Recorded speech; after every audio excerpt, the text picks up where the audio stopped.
Ini pernah kejadian Pak, Bu. Saya pernah dulu waktu zaman bupati yang dulu lahnya. Saya tuh nunggu bupati waktu itu masih ingat. Sama teman-teman ngariung. Cicing nungguan datang-datangnya bupati teh sibuk meren. Sampai suatu ketika bupati datang Pak.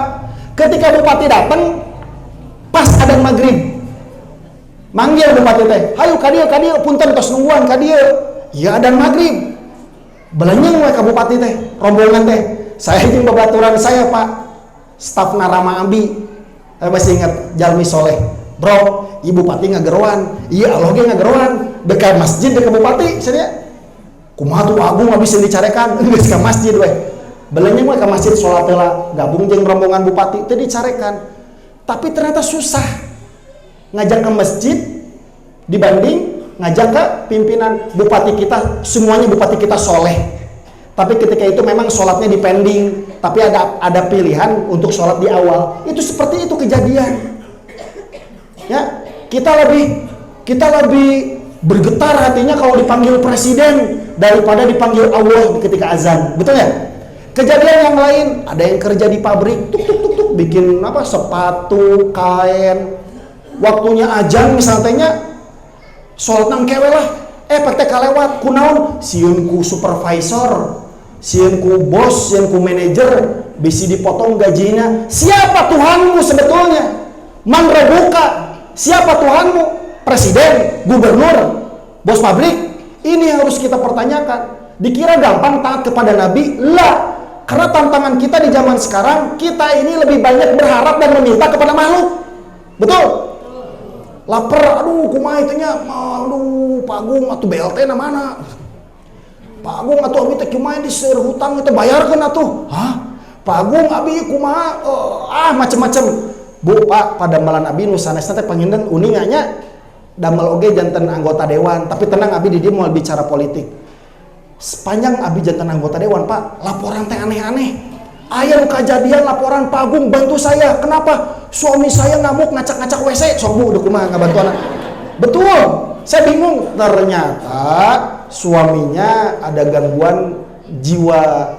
Saya bingung kumanya. Untung saya aya asisten Jagger gitu ya. Teman kan itu orang gesir gitu ya. Akhirnya ditenangkan keluarga. Sampai yang kayak gitu. Kita kadang kalau ada pangabutuh, ingatnya bukan ke Allah dulu. Aduh, nih kejadian. Ibu-ibu kalau butuh garam sasendok, ingetnya kemana? Biasanya ke tetangga kan? Kisah orang soleh zaman dahulu, Bu Pak. Ada yang butuh garam. Apa yang dia lakukan? Dia wudhu, pergi ke masjid, sholat 2 rakaat. Ya Allah, saya minta garam. Wallahi, garam wae minta ke Allah coba. Wa qala rabbukum ud'uni astajib lakum. Allah perintahkan, memintalah kepadaku maka akan Allah kabulkan. Meminta kepada Allah, ternyata patuh ke Nabi teh hese. Karena Nabi bilang, kalau kamu ada mau, minta sama Allah. Kalau kamu ingin sukses, ngaji. Kalau kamu ingin anak soleh, nafkahi harta yang halal. Ternyata itu susah-susah zaman sekarang ya. Nah, kumaha tuh carana biar kita bisa taat kepada Allah, kepada Nabi dan kepada Allah. May yuti'ir rasulah faqad ata Allah. Kalau Anda taat kepada Nabi, Anda taat kepada Allah. Bagaimana caranya? Bagaimana memulainya taat kepada Nabi? Dengan kondisi sekarang kita udah Islam. Iman ada, Islam iya. Kumaha memulainya? Yang utamanya Ibu, Bapak, iman bisa meningkat, giroh ibadah bisa kuat kalau Anda mengetahui ilmu agama. Jadi step pertama apa nih? Saya ingin menyampaikan nih bagi pejuang-pejuang surga yang mau masuk surganya nggak mau sendirian, yang mau masuk surganya sama anak istri kakek neneknya. Nasihat pertama yang ingin saya sampaikan dalam rangka mencintai meneladani Nabi adalah ingat perintah Nabi ya. Thalabul ilmi faridatun ala kulli muslimin. Menuntut ilmu hukumnya wajib untuk Anda, saya, antum, antumna menuntut ilmu. Ngaji, Bu Pak. Ini yang pertama yang ingin saya sampaikan itu ngaji. Apa? Ngaji, menuntut ilmu agama, thalabul ilmi. Qadarullah. Ini sekarang lagi ngapain di sini? Ngaji. bukan nunggu pengumuman hadiah undian kan. Ini qadarullah Bapak yang duduk di sini semua sedang mengaji. Ibu, Bapak, jangan anggap remeh Anda datang ke sini cari cangkel, tong dianggap remeh. Ini amalan yang luar biasa. Kenapa? Karena ini janji Nabi, Bapak. Nabi mungkin gak bohong, saya tanya. Nabi Muhammad mungkin gak bohong. Nabi Muhammad kan alamin ya, gak mungkin bohong, betul? Ini Nabi yang bilang, Bapak. Dan ini penyemangat saya kenapa saya mau datang ke sini. Selain saya dulu dukungannya banyak di desa ini ya. Ini yang jadi penyemangat saya datang dari Parompong, Kabupaten Bandung Barat ke sini. Karena Nabi pernah bilang, tolong diingat-ingat nih untuk penyemangat kita semua. Tolong diingat. Ini Nabi yang bilang ya. Man salaka tariqan yaltamisu fi ilman sahalallahu lahu bihi tariqan ilal jannah. Barang siapa yang berjalan kaki seseleket memaksakan diri menuju tempat mengaji, pengajian juga dia kata Nabi apa? Sahalallahu lahu bihi tariqan ilal jannah. Maka Allah akan mudahkan Anda semua masuk surganya Allah Subhanahu wa taala.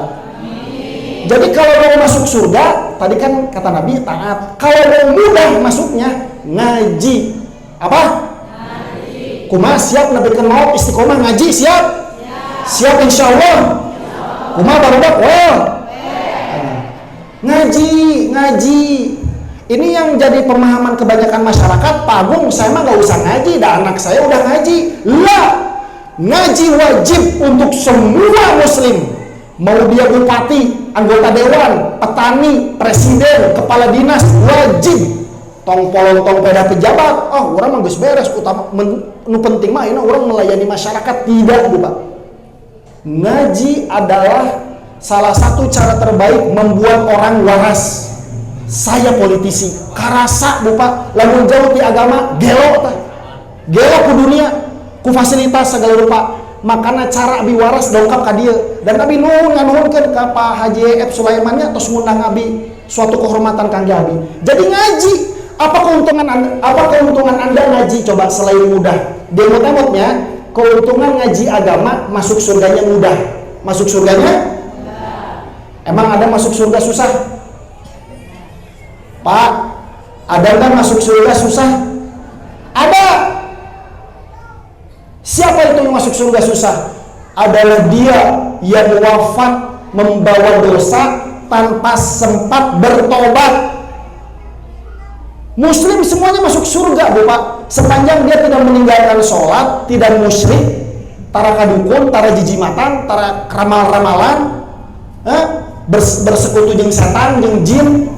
Sepanjang dia tidak musyrik, punya tauhid, masuk surga. Cuma masuk surga ada dua. Ada berapa? Ada yang mudah, ada yang susah. Yang susahnya bagaimana? Ketika dia meninggal, dia nggak keburu tobat. Ketika dia meninggal, dia nggak keburu tobat, pernah membentak ibunya. Dia pernah nipu. Dia pernah meninggalkan sholat. Dia pernah nggak mau zakat, nggak mau puasa. Keburu maut, nggak keburu tobat. Dia wafat membawa dosa. Ingat, siksa kubur menunggu. Siapa di sini yang mau kena siksa kubur? Angkat tangan. Kalau ada saya ruqyah, ya. Siksa kubur hati-hati, Ibu. Dikira hidup sudah dimulai, belum. Ulama ada yang berpendapat kehidupan dimulai nanti di siksa kubur. Di dunia paling 20 tahun, 70 tahun. Siksa kubur mata apa? Kumaha mun kiamat 1000 tahun deui, di kuburan 1000 tahun. Sanggup teh di kuburan nungguan 1000 tahun, bari dipacok orai, bari digencet tanah, bari digebugan ku malaikat, bari dipecut ku malaikat. Mau Bapak? Lah, maka oleh karena itu jangan mau mati masuk surga tapi susah masuk surganya. Mau masuk surga tapi dibekal di alam kubur. Jangan mau. Geus dibangkitkeun ke alam kubur, bonyok aduh disiksanya. Bangkit, mau masuk surga teh jebroskeun lah ka neraka. Makanya hanya orang bodoh yang dia mau Pak Agung aing mah mabok heula sakali. Tapi ada orang mah salat. Bae we tuh masuk surga ada ujung-ujung nage, paling di neraka cuma 1 hari. paling di neraka cuma 1 hari. 1 hari di neraka berapa tahun di dunia? 1000 Bapak. Di dia yang sanggup tuh ditemukan 1000 tahun tapi jadi abon. Jumuk 1000 tahun kecepet panto 5 kali wainya. Jadi na'udzubillah, maka perbanyaklah doa. Allahumma ajirna minan nar. Coba diulang. Ya Allah, lindungi kami dari siksa api neraka. Coba diulang. Allahumma, cing sekali deh. Allahumma ajirna minan nar. Yang belum tahu tolong dikasih tahu. Itu doa yang jangan kelewat, Bapak. Kenapa? Domirnya sebenarnya membicarakan hadis itu doanya begini, Bapak. Allahumma ajirni minan nar. Ya Allah, lindungi aku dari siksa api neraka. Kenapa na? Nah itu artinya kita, domirnya tuh na. Ketika kita bilang na, Allahumma ajirna, kita ingat bari-bari bayangkan, ya Allah lindungi kami, ibu kami, bapak kami, tetangga kami, pemimpin kami, anak kami dari siksa api neraka. Ya. Nah, baru masuk surga. Mau masuk surga disiksa dulu? Mau masuk surga disiksa dulu? Makanya kalau berdoa minta surga tanpa azab. Minta apa? Minta surga tanpa azab. Bisa, ya Allah masukkan aku ke surga. Oke, masuk, tapi disiksa Allah. Bagaimana caranya masuk surga tanpa azab? Masuk surga dengan mudah tadi teh. Man salaka tariqan yaltamisu fi ilman. Berjalan kaki ke tempat majelis ilmu agama untuk ngaji. Siap insya Allah ngaji lagi ke depannya? Ini ada rutinan nggak di masjid ini? Kapan? Jumat? Jumat depan ada lagi? Bapak-bapak, ibu-ibu? Ibu-ibu? Setiap Jumat rutin ibu-ibu? Bapak-bapak ada pengajiannya nggak? Ada? Nggak ada? Bu, tong dari mana tuh? Nggak ada kan? Pak, mau masuk surga dengan mudah, bikin inisiatif pengajian rutin walaupun cuma 3 orang. Bikin taklim, bikin kajian, walaupun tagungin opatan baik. Bu, Pak, ada kabar baik untuk Anda yang senang mengaji hari Jumat, rajin rutin datang. Kan ada yang rajin ya, ada yang bilang betong. Nih, kabar baik untuk yang rajin. Ayyuhabul amali ilallah, amali ilallah. Apa yang amalan yang paling Allah cinta? Tahu gak apa? Ahabul amali ilallah adwamuha wa inqal. Amalan yang paling Allah cinta adalah amalan yang istiqomah walaupun sedikit. Bisa jadi pas di sabtanya naudzubillah zakat pabaliut, sholat pabaliut, bakti ke orang tua pabaliut. Iya ayah ngaji rutin si ibu teh. Oke, masuk ke surga kan kita nggak tahu ya. Dan tetap yang memasukkan ke surga itu rahmat Allah. Tapi memancing rahmat Allah adalah dengan beramal solih. Itu yang pertama. Kalau Anda cinta Nabi, buktikannya itu apa? Buktikannya itu dengan mengaji. Nah, ibu, bapak, yang selanjutnya, kalau tadi ditanya cinta Nabi tidak, cing sayang Rasulullah, imam penasaran. Ibu, bapak, ini yang duduk di sini semua cinta Nabi Muhammad tidak? Sallallahu alaihi wasallam. Semuanya cinta? Serius? Kalau Anda cinta Nabi Muhammad, buktikan dengan menjawab pertanyaan saya. Ini nggak tahu bisa pernah ikut pengajian saya, kayaknya apal bocorannya ya. Kalau antum semua cinta Nabi Muhammad SAW, buktikan dengan menjawab pertanyaan saya. Ciri-ciri cinta adalah dengan mengenal. Anak ibu cinta Cristiano Ronaldo, pasti kenal Cristiano Ronaldo, orang Portugal, nomor 7, mengbal, segala rupa. Anda cinta suami Anda kan? Ya, kan ragu. Anda cinta suami Anda? Iya. Ya, channel sama gancang. Pasti Anda tahu kan kebiasaan suami Anda, kapan mandinya, minumannya apa yang favorit, betul? Begitu juga dengan Nabi Muhammad SAW. Coba, Cing, kalau Anda cinta Nabi, kuduna bisa ngejawab pertanyaan saya. Jawab pertanyaan saya. Siapa nama istrinya Atta Halilintar? Siapa coba? Siapa? Aum? Bapak-bapak apa? Itu selamat. Ibu-ibu apa tuh? Suaminya Atta Halilintar, Aurel. Makanya pengajian begitu patut pertanyaan. Saya ganti pertanyaannya. Siapa nama istri Nabi Muhammad SAW yang anaknya Umar bin Khattab? Angkat tangan. Aurel. Siapa? Fatimah, Masya Allah. Itu mah anaknya Fatimah mah radhiyallahu anha. Bu Aisyah, yakin? Aisyah mah itu anaknya Abu. Jawabannya tadi udah terucap. Siapa jawabannya? Hafsah. Nah, Hafsahnya apa? Belah dia hiji, 2, 3, 4. Ai istri Atta Halilintar sangat. Bu, ini mah hanya anekdot aja ya untuk mengkritik kita semua. Dabi masih belajar. Artinya apa? Kita harus mengenal Nabi. Lamun bener aku cinta teh, betul? Siapa Nabi? Di mana lahirnya? Kapan bagaimana meninggalnya, siapa teman-temannya, bajunya bagaimana, kumis jenggotnya bagaimana, rambutnya bagaimana, cara bicara bagaimana, kalau makan bagaimana. Itu bukti cinta kepada Nabi, Bu Pak. Karena semua yang melekat kepada Nabi itu jadi hukum buat kita, alias sunnahnya Nabi Muhammad SAW. Gitu. Jadi kita harus mengenal Nabi kalau kita cinta. Dan saya pertanyaan selanjutnya ini untuk ngetes kita semua ya. Anda kan punya suami, betul?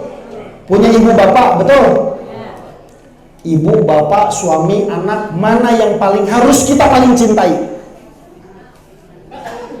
Ibu. Dari semua sosok yang ada, siapa yang paling harus kita cintai? Nomor 1. Dari semua sosok di luar keluarga, siapa yang harus kita cintai? 1. 2. Umi, ibu dan Umi. Ini jawabannya harus kita koreksi.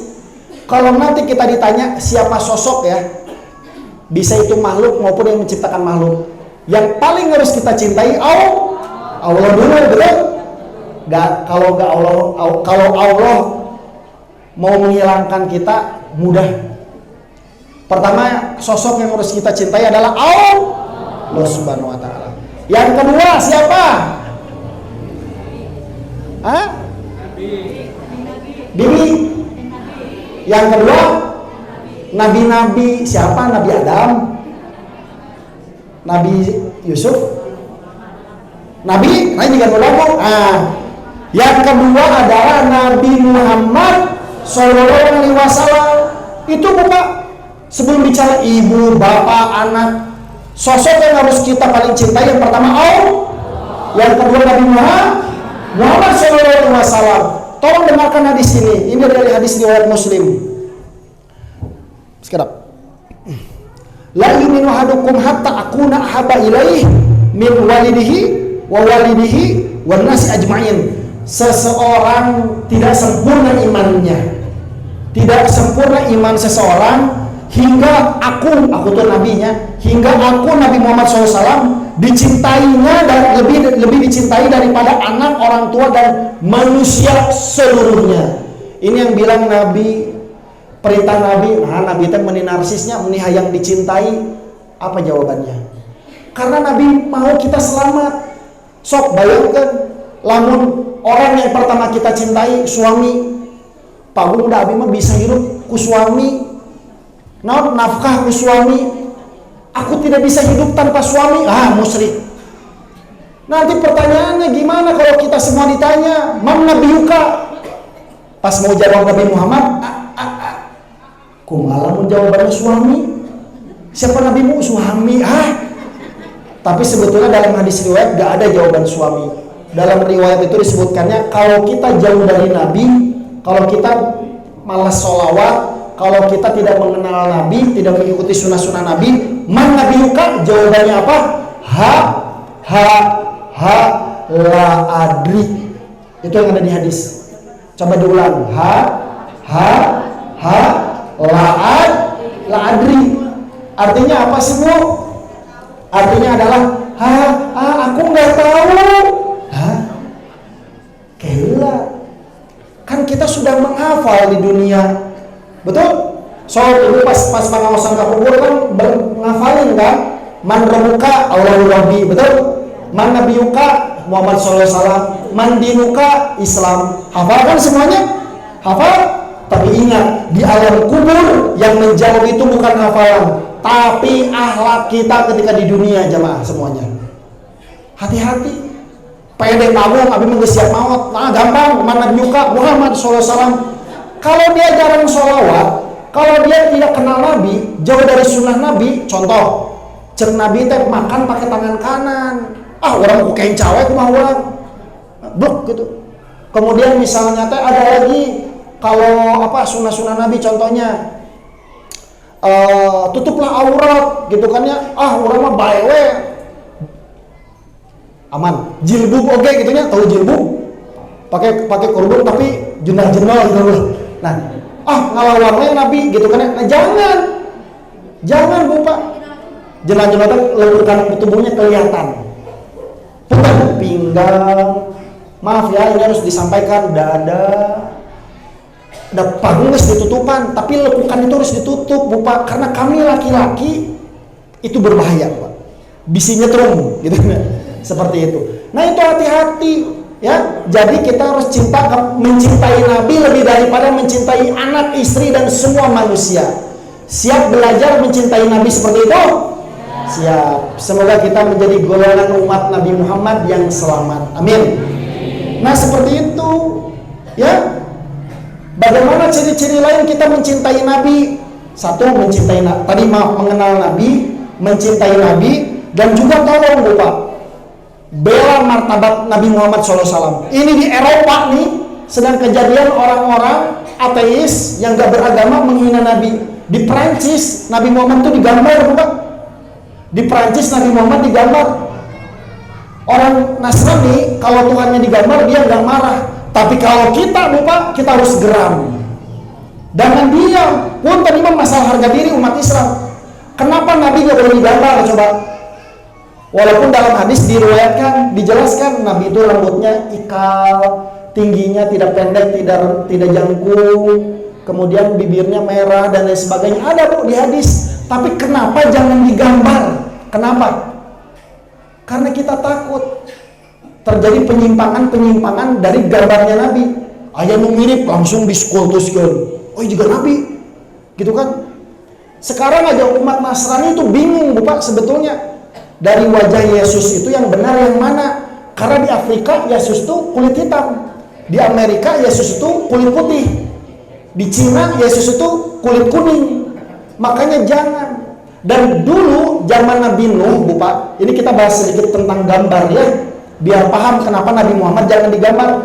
Nabi Nuh dulu, umatnya Nabi Nuh itu soleh-soleh. Umatnya Nabi Nuh dulu soleh-soleh, sampai setan ngebisikin orang umatnya Nabi Nuh terdahulu. Yes soleh maut, kita hargai atau bagaimana caranya gambar atau wajahnya digambar untuk dikenang. Oh, ini ada disembah tenanon, digambar, dipasang di jalanan. Jadi tiap lewatnya dihormatan lah. Gitu. Wahai orang soleh, dihormatan. Lama kelamaan jadi tempat meminta. Wahai orang soleh, sampaikan kepada Allah. Kan Allah bilang di Al-Quran juga minta kepada Allah langsung. Kemudian setelah digambarkan, dibikin gambar, Bu, ini gara-gara gambar nih ya. Ini makanya Nabi Muhammad gak boleh digambar. Setan ngebisikin lagi, nah tuh main gambar mungkul 3 dimensi dong. Bikin patungnya, dibikin patungnya, gede-gede, patung orang soleh lah itu. Setelah dibikin patung orang soleh, dimintai doa, wahai orang soleh sampaikan kepada Allah, sampai akhirnya disembah sujud Bapak. Berawal dari gambar loh. Makanya ada hadis Nabi Muhammad SAW, la tadkhulul malaikatu fihi baitan fihi suratun fi kalbun wala suratun. Tidak masuk malaikat ke dalam rumah yang ada anjing dan gambar lukisan. Itulah latar belakangnya. Ya, kalau ada umat-umat di sana-sana itu menghina Nabi dengan menggambar, kita harus geram. Kalau boleh mengutuk silakan. Ya, kita harus marah. Kemudian yang selanjutnya, ibu bapak, bagaimana ciri-ciri Nabi? Jangan malas bersolawat. Jangan malas apa? Karena kata Nabi Muhammad, kalau anda, saya, kita malas bersolawat, disebutnya manusia yang bakhil. Apa? Pelit. Allahumma sholli wa sallim ala nabiyina Muhammad. Ini hari Jumat, ini hari Jumat ya? Oh, ini hari Jumat sampai maghrib nanti itu sunnahnya baca sholawat yang banyak. Allahumma sholli wa sallim ala nabiyina Muhammad. Allahumma sholli wa sallim ala nabiyina Muhammad. Nabi dan malaikat saja bersolawat. Shollu ala nabi. Shollu ini jangan diartikan sholat ya. Ini saya lihat di YouTube ada ulama, ustadz muda bilang yusallu ala nabi, Allah dan malaikat bersolat kepada nabi. Shollu tadi artikannya sholat, bukan sholawat. Sholawat itu lebih memuliakan, memuji gitu ya. Maka perbanyak sholawat. Siap sholawat? Sabaraha kali Pak Agung saseurna. Pak Agung sana-sana kada genep 1707 enggak ada. Saseurna. Anda pergi kerja, pergi ke kebun, sholawat, perbanyak sholawat. Nah itu. Dan yang terakhir, mau selesai ini ceramahnya. Yang terakhir, bagaimana cara mencintai Nabi? Ikuti sunnah-sunnah Nabi Muhammad SAW. Ibu bapak tahu yang namanya hadis? Tahu hadis? Nanti kalau pengajian minta kajian hadis-hadis Nabi Muhammad SAW. Biar kita tahu, oh Nabi Muhammad pernah berkata ini, berkata itu. Dan ada satu hadis yang ingin saya sampaikan sebagai penutup untuk ibu-ibu spesial. Karena hadis ini untuk imro'ah, untuk perempuan-perempuan. Boleh, bapak-bapak kumaha tuh, Pak Agung, ini mah hadisnya jangan perempuan. Gak apa-apa, mending kita tahu, biar kita tahu cara menyelamatkan keluarga kita dari siksa api neraka. Qu anfusakum wa ahlikum nar. Tolong didengarkan ya. Tadi kan saya udah kasih tahu cara masuk surga dengan mudah ya. Ngaji kan? Ini ada lagi cara masuk surga, masuk dari pintu surga mana saja. Cara masuk surga dari pintu mana saja. Ayo pintu surga ya sabaraha? 7,5. Kumaha setengah? Ada 8 ya? Ada berapa? 8. Ada arroyan, pintu khusus orang yang senang puasa. Ada pintu yang senang untuk amalan sholat, sedekah, dan lain sebagainya. Ada seorang perempuan itu spesial nanti di surga. Dia tuh masuk pintu mana saja. Kumas saya tahu yang ke mana. Mau nggak bu jadi muslimah yang masuk pintu surga dari mana saja? Mau? Nah kalau mau dengerin baik-baik. Ya, ini terjemahannya langsung deh. Idzal mar'atu sholat khomsaha. Jika ada seorang muslimah satu sholat 5 waktu, ini ada 4 amal. 4 amal yang kalau anda muslimah amalkan, anda akan masuk surga dari pintu mana saja. Ada berapa amal? Ada berapa? Coba diulang. Siap diingat? 4 ya. Ini anda rugi kalau pulang pengajian gak ingat 4 amal ini. Berapa amal? Pak ada 4 ya, nanti diingat-ingat istrinya ya. Ada 4. Yang pertama, sholat khomsah, sholat 5 waktu. Sholat 5? Ya sholat tuh. Sholat khusyuk tuh. Mudah-mudahan tuh. Mudah-mudahan gimana tanya? Semoga sholatnya diterima oleh Allah Subhanahu Wa Taala ya. Semuanya sholat 1 aman. Tapi ingat ya, setelah sholat amalkan sunnah Nabi. Apa? Istighfar. Assalamualaikum warahmatullahi wabarakatuh. Assalamualaikum, astagfirullah, astagfirullah, astagfirullah. Itu Nabi bukan? Nabi setelah sholat istighfar 3 kali. Kenapa? Ini untuk mendidik kita sebagai umat Islam. Bisi sholatnya terkhusyuk, bisi ayat salah, langsung tobat. Langsung tobat sama sholat. Setelah sholat. Ya.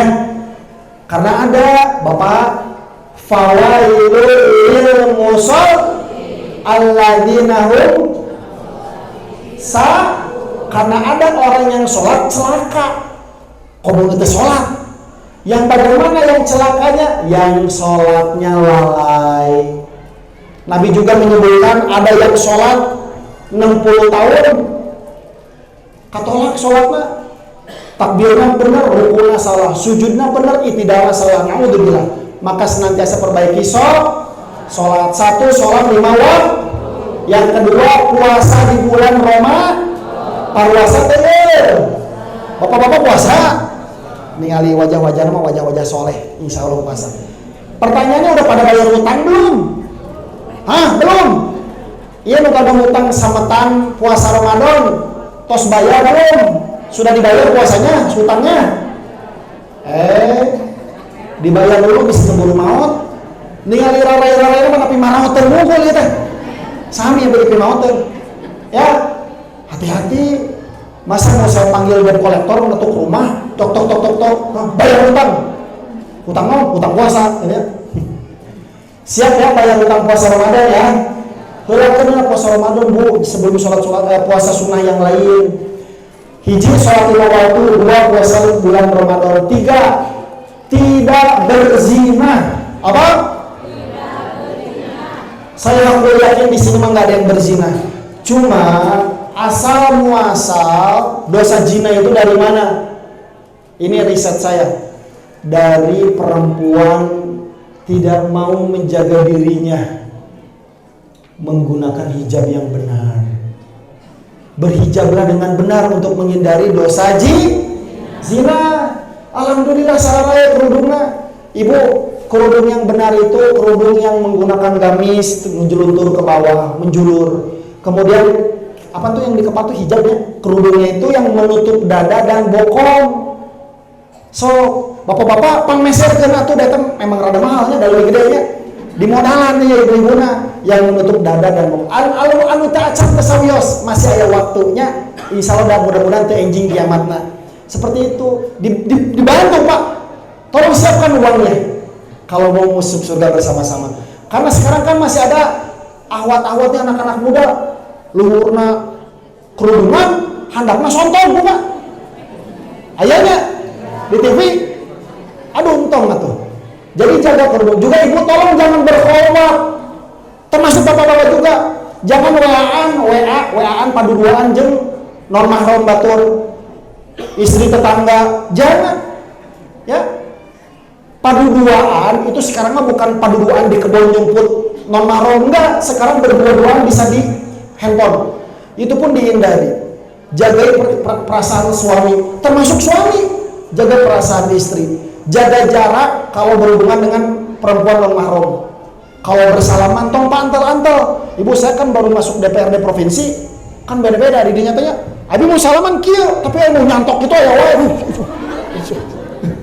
Tapi nggak apa-apa, saya biasain aja gitu, biar jadi edukasi bahwa laki-laki dan perempuan yang bukan mahram jangan bersentuhan. Kenapa? Karena Nabi bilang lebih baik Nabi tertancap paku panas di kepala daripada harus menyentuh perempuan yang bukan mahramnya. Kecuali keadaan darurat, aya nu tabrakan, ibu-ibu sakaratul maut, dan dokterna lalaki, aduh, hampura tuh bisa ditulungan. Gak bisa begitu, ya. Ada fikihnya. Ulang. 1, sholat 5. 2, puasa bulan. 3, tidak berzina. Ya. 4, terakhir. Ayo WC.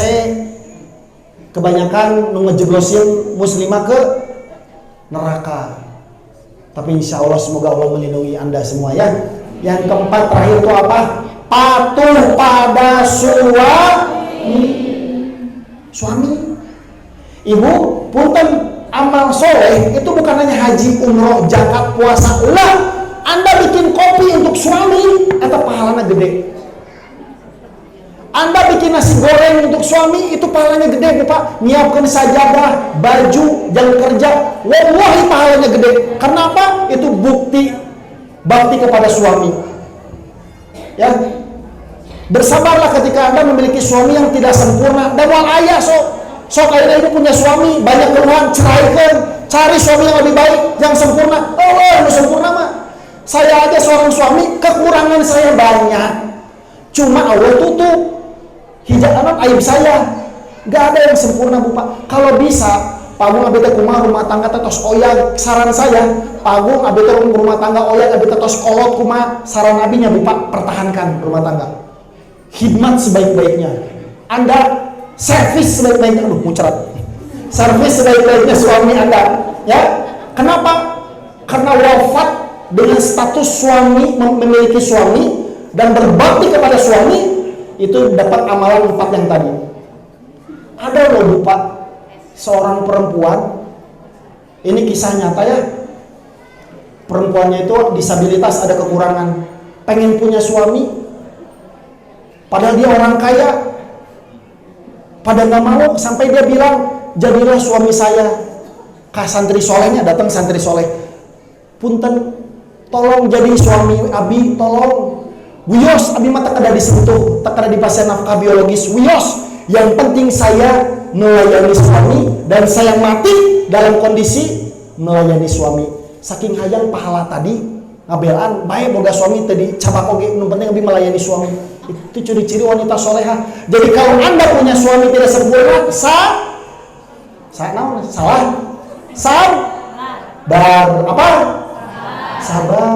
Bapak-bapak juga kudu tahu diri. Oh, orang atuh sok mun turut ka urang mau masuk surga. Tong gitu. Ya, kita sebagai laki-laki harus bertanggung jawab.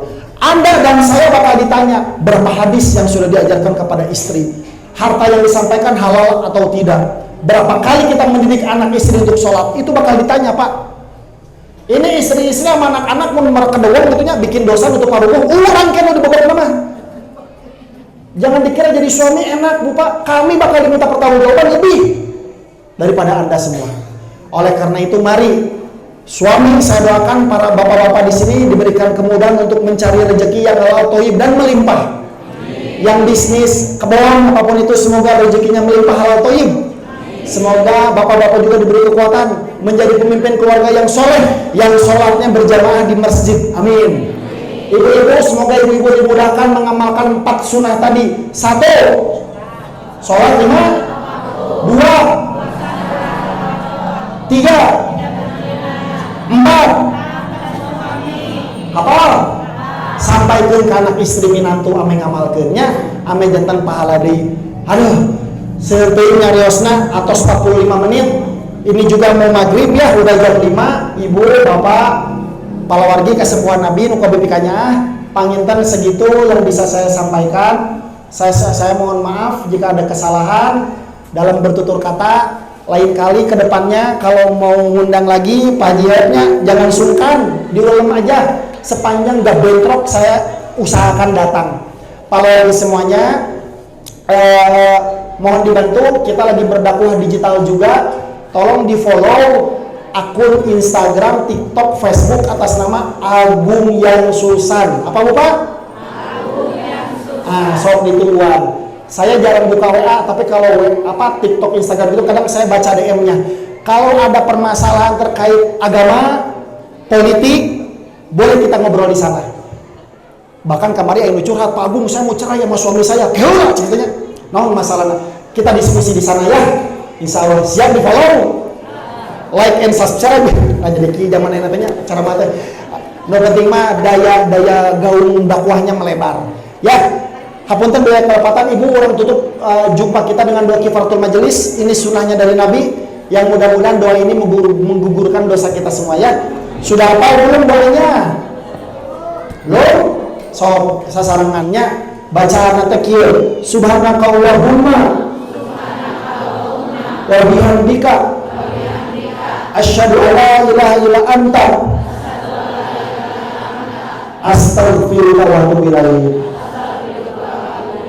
Allahumma bisawab wa la taqabbal minna innaka antas samiul alim wa tub alaina innaka antat tawwabur rahim. Punten bila kalepatan hatur nuhun kangge perhatianna, jazakumullahu khair wa barakallahu fikum. Assalamualaikum warahmatullahi wabarakatuh. Waalaikumsalam warahmatullahi wabarakatuh. Ibu bapak